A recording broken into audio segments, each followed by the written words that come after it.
All right, hey guys. So today we're going to go through the notes for, excuse me, section 18.2, solutions to the solid waste problem. Okay. Um, so source, source reduction. There's there's really essentially two ways that we can help the overall solid waste problem. One is called source reduction, and the other really is recycling and reusing. Okay. Um, Source reduction is, as it says here, the practice of designing, manufacturing, purchasing, or using materials in ways that reduce the amount of or toxicity of trash created. So essentially, it's reducing the source of um, the waste. So um, stopping it before it's even made or produced. Okay. Uh, so one of your questions deals with this. There is some evidence that source reduction is occurring. And if you saw the notes online, I do have this highlighted. Um, Evidence that source reduction is occurring is the amount of waste per capita in the US has peaked at 4.5 pounds in 1990 and has since leveled off. Okay, now the other day I told you it's up to 4.7. It was up to 4.7 in 19, or I mean, yeah, in 2000 and 2019, I think was the data. Um, so it was up a little, but that fluctuates. So that that's still relatively consistent.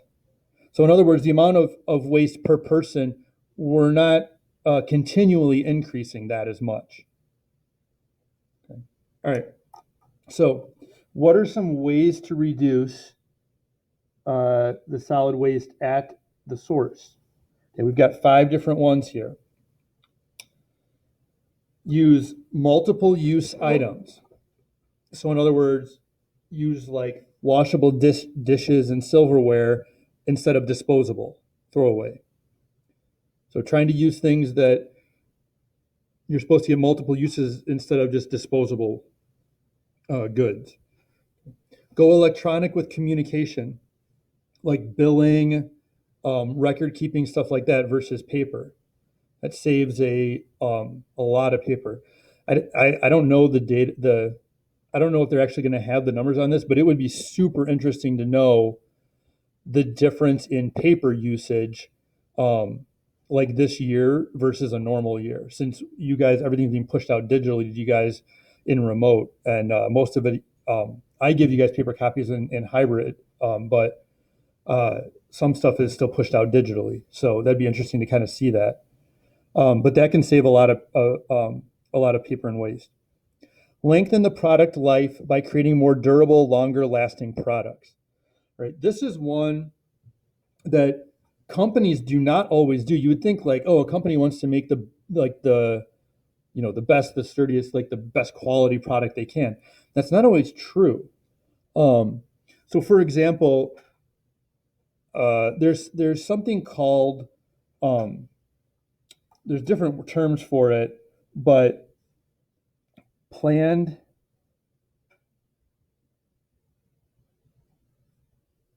And I have to look this word up because I'm not exactly sure of the spelling of it. So let me.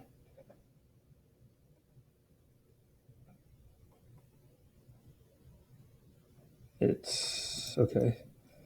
Planned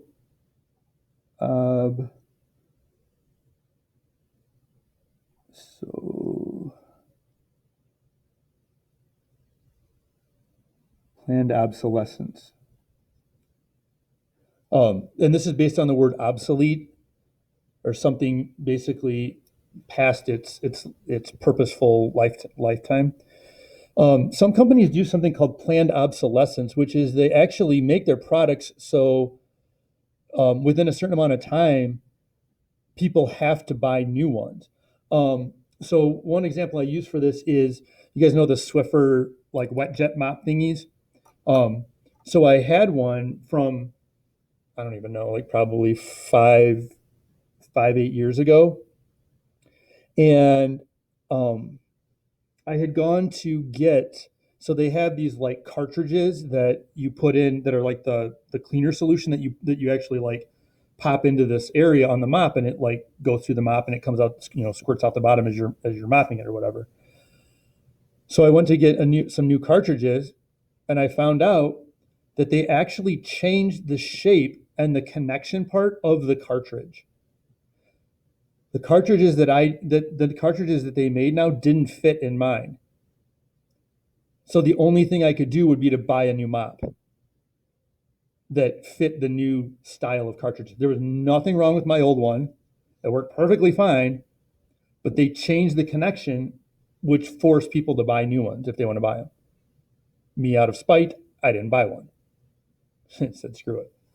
Um, you guys might have heard of something it was similar, but there was actually a lawsuit about this one because the thing that the Swiffer company did is legal. It's crappy, but it's legal.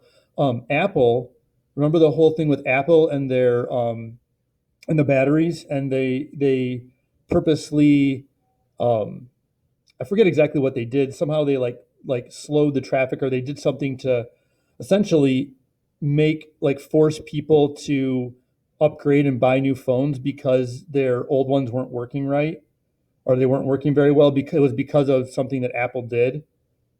Um, so that's the idea of planned obsolescence is sometimes companies will do that to force people to buy new stuff so they can make more profit, even though the old things might have been perfectly fine. So one way to get source reduction occurring is to lengthen the product life, to make products that don't become obsolete and that last longer. Okay. Another one, remove your name or address from junk mailing lists.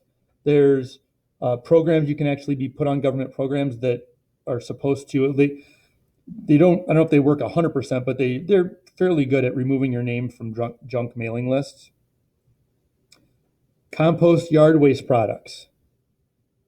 Okay, that's the source of the waste is yard waste. So if you don't throw it in the trash, then you're not creating more waste. And then number 6, reduce the weight of products and or their packaging.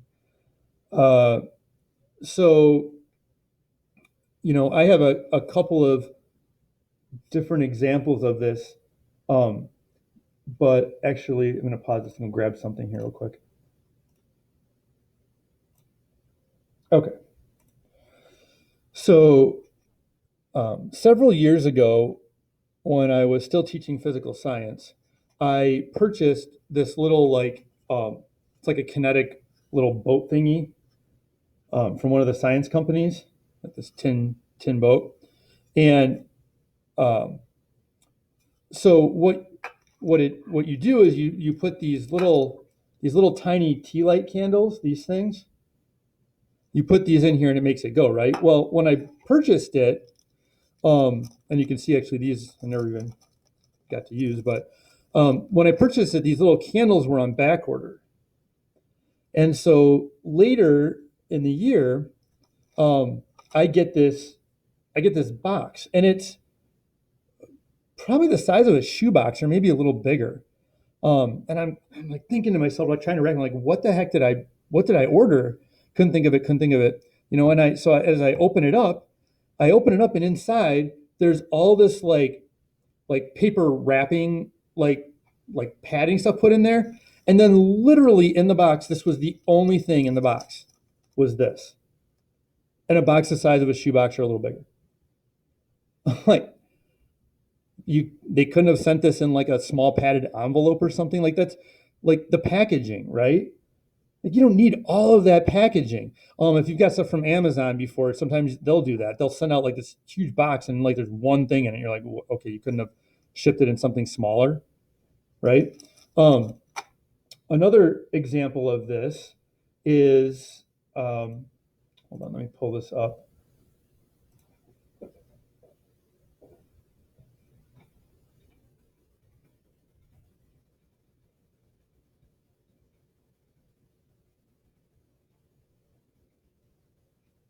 I saw this in the um, I saw these in the grocery store a few years back. These they have individually wrapped potatoes. Okay, um, like I don't know, like they said, like oh, it's because you if you make baked potato, you just throw it in the microwave. Guess what you do with a normal potato when you make a baked potato in the microwave? You throw it in the microwave. The same thing.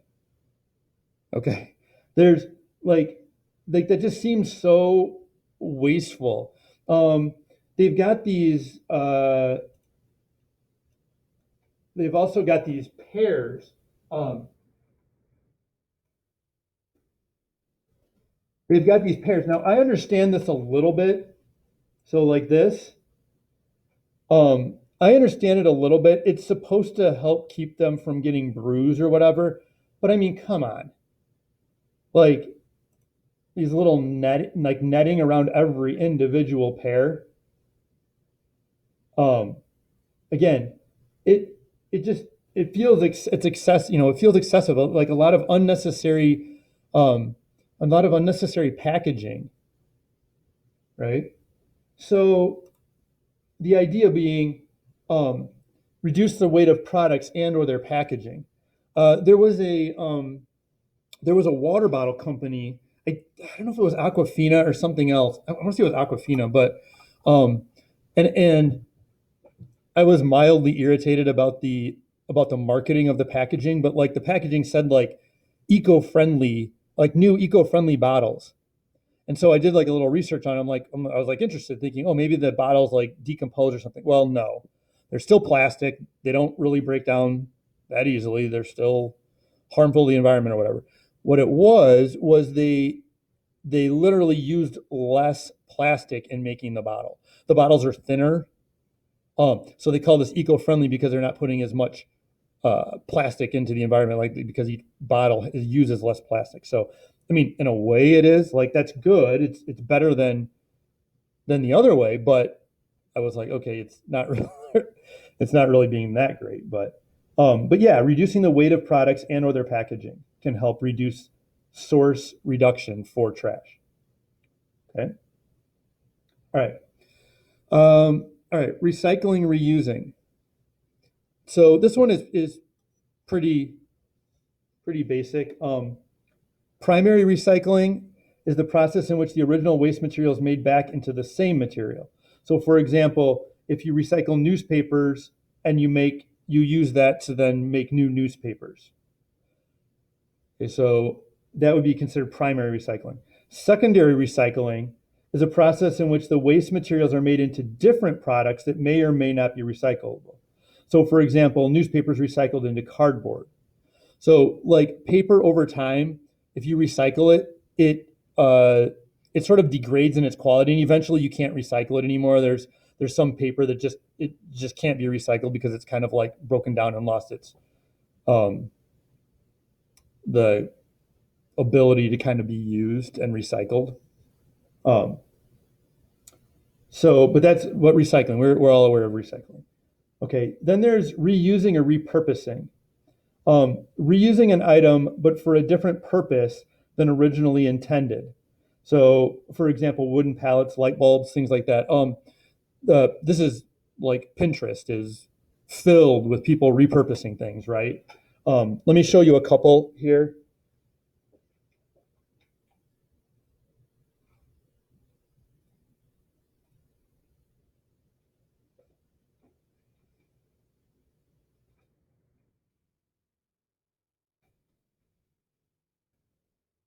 The one that I thought was kind of cool is people taking old light bulbs and making like tiny little terrariums out of them. They're super cool. Um, they take out the top and take out the insides, obviously, and then they just make these like tiny little terrariums, um, with like a small plants and things like that. Um, some people were actually making little mini like a mini aquarium out of it. Um, but I don't know. They're pretty cool. So that would be repurposing. Okay.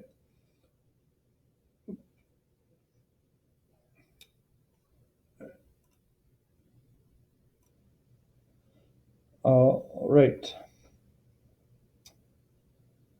So sorry guys, I had somebody come in for office hours, but I was talking about like the aquarium and terrarium stuff. We were looking at the repurposing, right?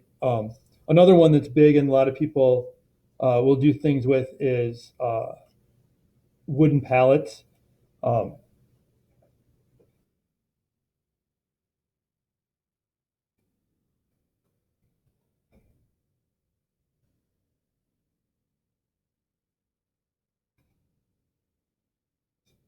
there we go.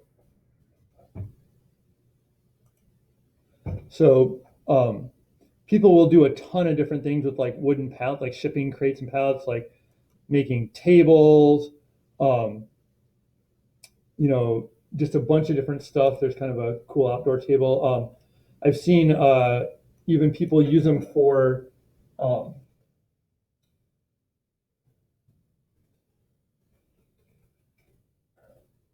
like planter boxes for like herbs and stuff like that. It's kind of fun and kind of neat. Um, so those are just two examples of what like repurposing stuff would can do. Okay, so uh, you got recycling, primary and secondary, and then repurposing, reusing stuff. All right, municipal recycling. So that's like just recycling done in towns and cities and things like that. How do you get a successful recycling program? There are 7 characteristics of successful programs.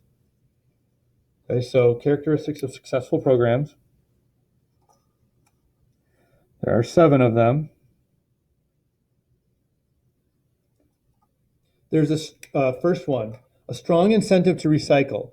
Pay as you throw charges for general trash and no charge for recycling. So if you really want a community to kind of buy in or do recycling, um, one of the things that they can do is you get recycling no charge. Like so anything that you actually recycle doesn't cost you anything. And then you have to pay, like a lot of places will do like pay per bag of trash. So you have a strong incentive to actually recycle things because it actually saves you money to recycle then. Make recycling not optional.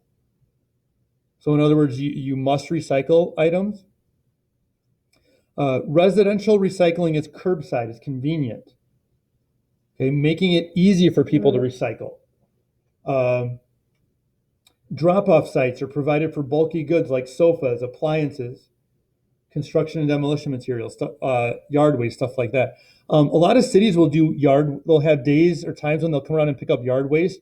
Or if you call the city, they'll even send somebody out. Like if you put all your leaves, they'll have like leaf pickup day, or they'll have yard waste pickup day where they'll come by and they'll actually pick up like branches and tree trimmings and stuff like that if you let them know for free. Um, but drop off sites for big things are a big deal with that. Um,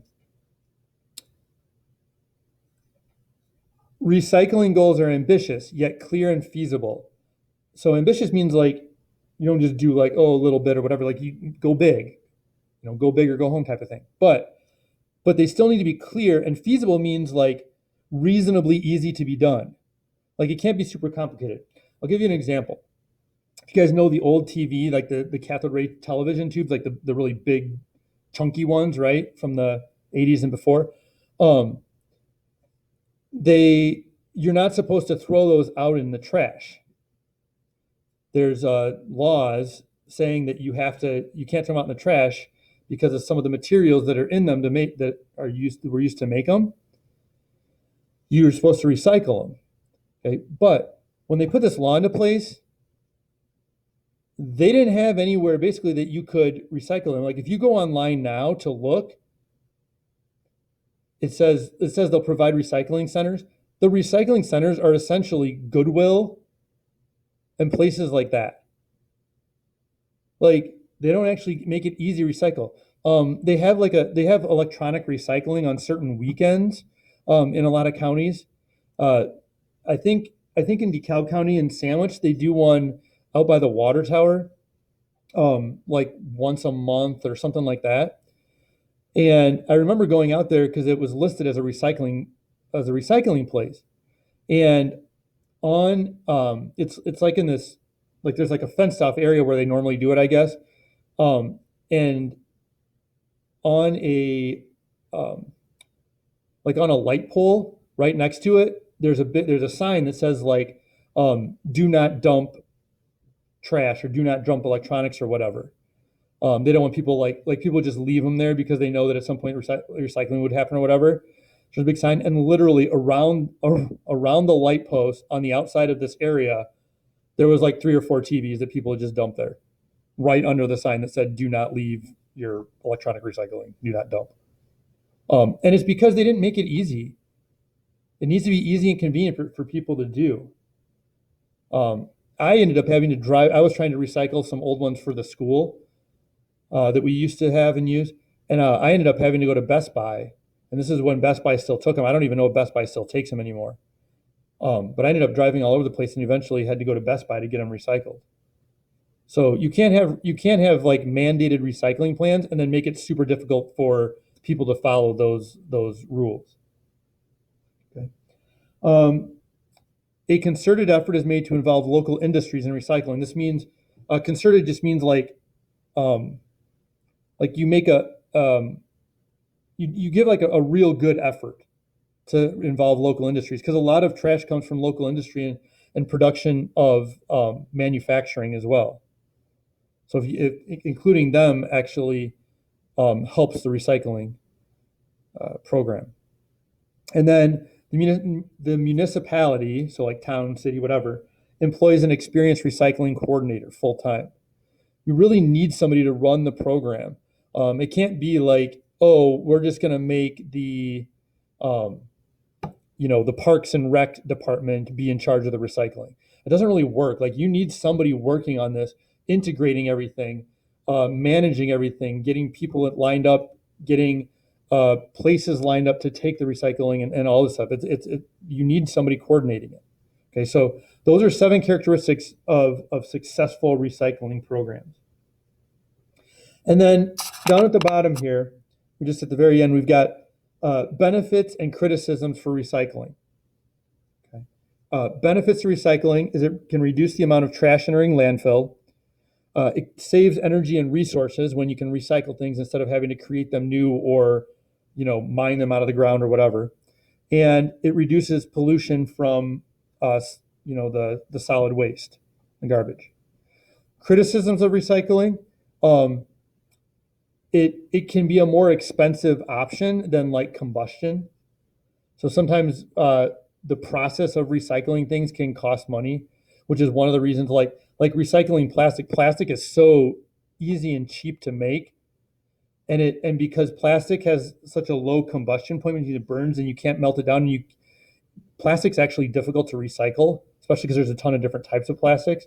So that's why plastic you can recycle it, but it can be difficult and it actually costs more than making it new, which is why a lot of places won't do it unless it's combined with other recycling that they can actually make money on, like metal recycling or stuff like that. So, all right. Okay, that's the end. Hopefully that's enough info. Should be enough info off of the 18.2 stuff to do the problems for your homework for today and tomorrow. If you guys have questions, as usual, well, let me know.